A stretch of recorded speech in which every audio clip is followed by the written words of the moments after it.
शान्ति र उत्साहका लागि प्रेरणादायक प्रार्थना शीर्षकमा आजको वचन।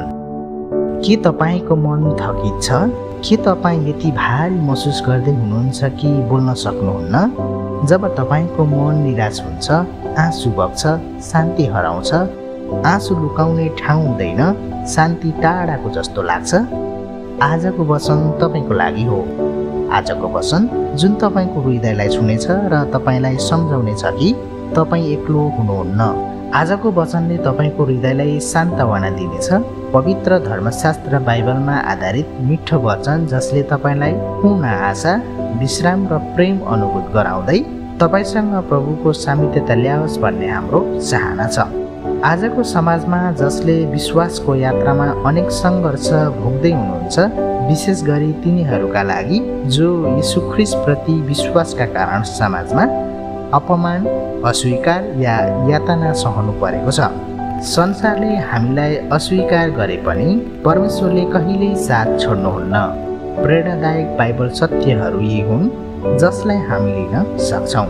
डाँडाको उपदेशक शीर्षकमा येशू स्वयंले भन्नुभएको छ कि धन्य छन् तिनीहरू जो धार्मिकताका कारण सताइन्छन्, किनकि स्वर्गको राज्य तिनीहरूको हो।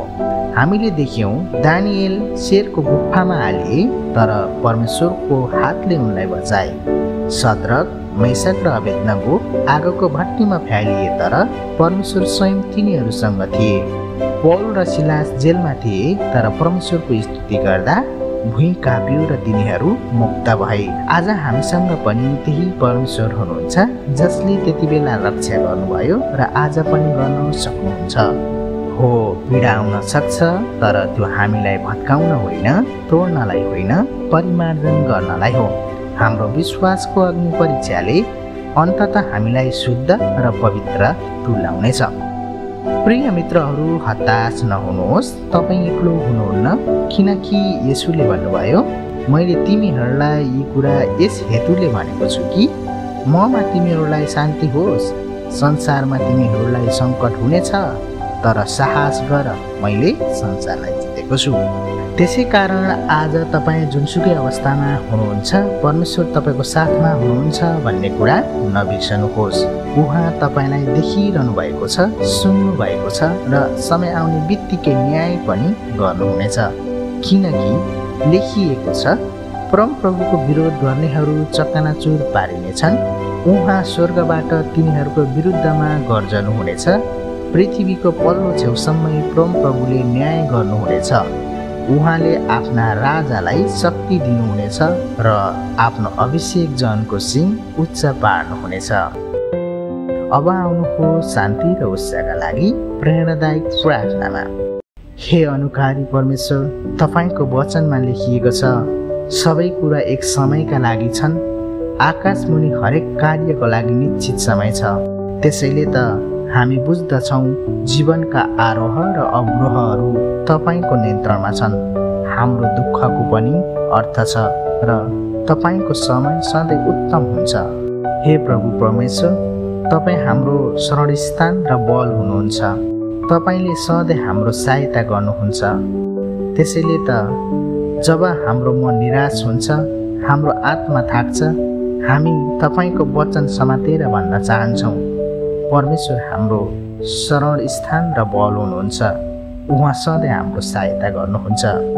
हे पिता, हाम्रो रित्तो हृदय तपाईँको प्रेमले भरिदिनुहोस्। हाम्रो डर तपाईँको शान्तिले बदलिदिनुहोस् र हाम्रो दुःख तपाईँको उपस्थितिमा एक गहिरो शान्ति बनोस्। जब हाम्रो मनमा ज्यादा फिक्री हुन्छ, तब तपाईँको वचनले हाम्रो प्राणलाई आनन्दित तुल्याउँछ। हाम्रो हृदयमा तपाईँको शान्तिले बास गरून्। जसरी वचनमा लेखिएको छ, जब मेरो मनमा ज्यादा फिक्री भयो, तपाईँको सान्त्वनाले मेरो प्राणलाई आनन्दित तुल्यायो। हामी जस्तो सुकै क्रोधको पनि सामना गर्न तयार छौँ, किनकि तपाईँको निगाहले हामीलाई बचाउनेछ। हाम्रो आँसु तपाईँको सामु राख्दछौँ, किनकि लेखिएको छ, किनकि उहाँको क्रोध क्षणभरिको मात्र हुन्छ तर उहाँको निगाह आजन्म रहन्छ। आँसु रातभरि बग्छ तर बिहान आनन्दित आउँछ। हे प्रभु, जब आँसुहरू बग्दछन् र मन थाक्छ, जब शून्यताले घेरिन्छ र जीवन अर्थहीन लाग्छ, तब तपाईँ हामीसँग हुनुहुन्छ भनेर सम्झेर हाम्रो आत्माले आश्रय पाउने नाउँ तपाईँको त छ। जुन आत्मा थकित छन्, पीडामा छन्, आशाहीन छन्, तिनीहरूलाई तपाईँको प्रेमले छोओस्। तिनीहरू तपाईँमा नयाँ आशा पाउन सकुन्, नयाँ जीवन, नयाँ आनन्द अनुभव गर्न सकुन्।